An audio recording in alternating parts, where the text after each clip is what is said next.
For thousands of years, the eternal flame washed away the sins of the fallen. But today, we are finna bust a weird nut in Stalker 2. The weird nut is an interesting unique that looks really cool and is in one of the coolest places in the game. And we're going to go over where you get this, if it's any good, and what it does. So let's dive into the flames. The weird nut is found in the cooling towers in Stalker 2. And unlike cool towers, this tower is a fire whirl anomalous area. You can actually see it from the minimap when you haven't found this location. You will see a fire thing here that kind of is like a lantern, and you are like a moth. And like a moth to the flame, you are drawn to this thing. And the mechanics for getting the weird nut are very simple. There's a kind of ebb and flow to the fire. When the fire is flowing, you will see that everything is red hot, and you will take damage in the environment. And when it is ebbing or receding, you can actually traverse these platforms and then find your way over to the weird nut. To start getting your weird nuts, you have to climb up this pillar here to start platforming, and you want to make sure it's not red hot like it is right now, because you will start to take damage and burn. So when that happens, just back off and heal, wait for the environment to not be red hot, and then you will be running that way as soon as it cools off. So we're just gonna like wait a minute here. There it goes. So as it's cooling off, we want to make our way over.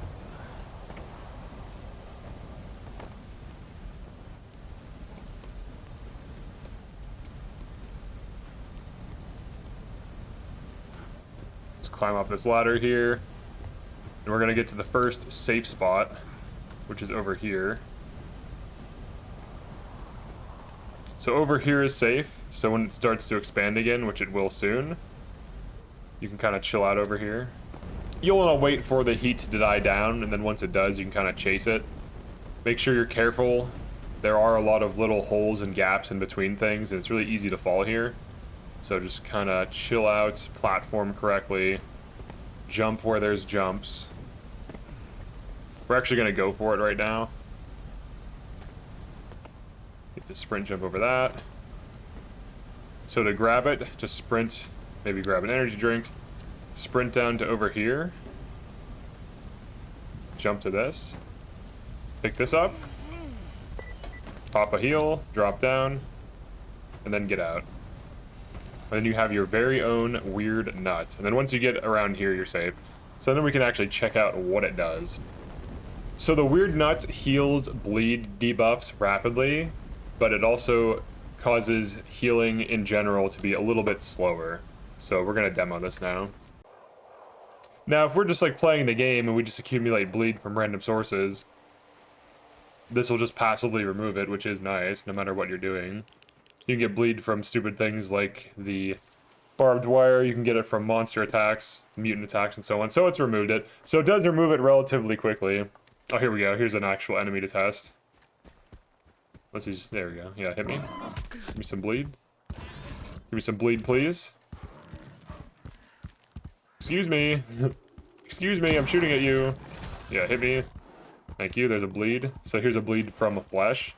See how long it takes to remove a basic bleed from a basic monster. I'm just gonna run around. Alright, so like 3 to 5 seconds, roughly. Then the heal rate is still pretty similar. Hit me! Hit me! Thank you. Let's get a higher level of bleed. Dang, he's DPSing me, man.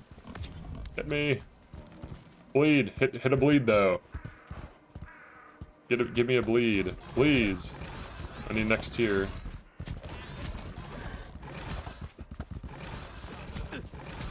He's gonna kill me before he gives me another bleed.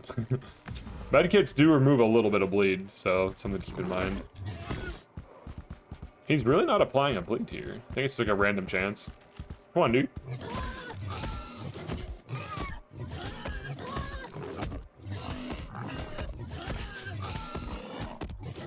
There we go.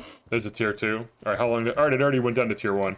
So it does remove it pretty quickly. It actually took the flesh a very long time to put a bleed on me.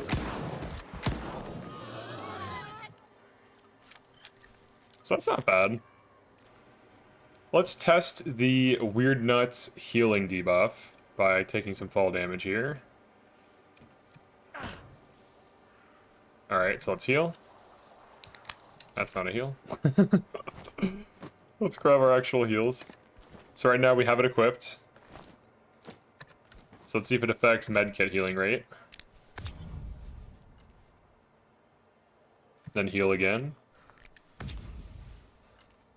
Based on what I can tell from that, it seems to be about the same. From what I've read online, people were saying that just the food healing is worse. Bandages seem instant as well, like I popped a bandage and it just instantly healed me. So we apply a bandage. Alright, so that's bandage with the bolt on. Bandage with the bolt off.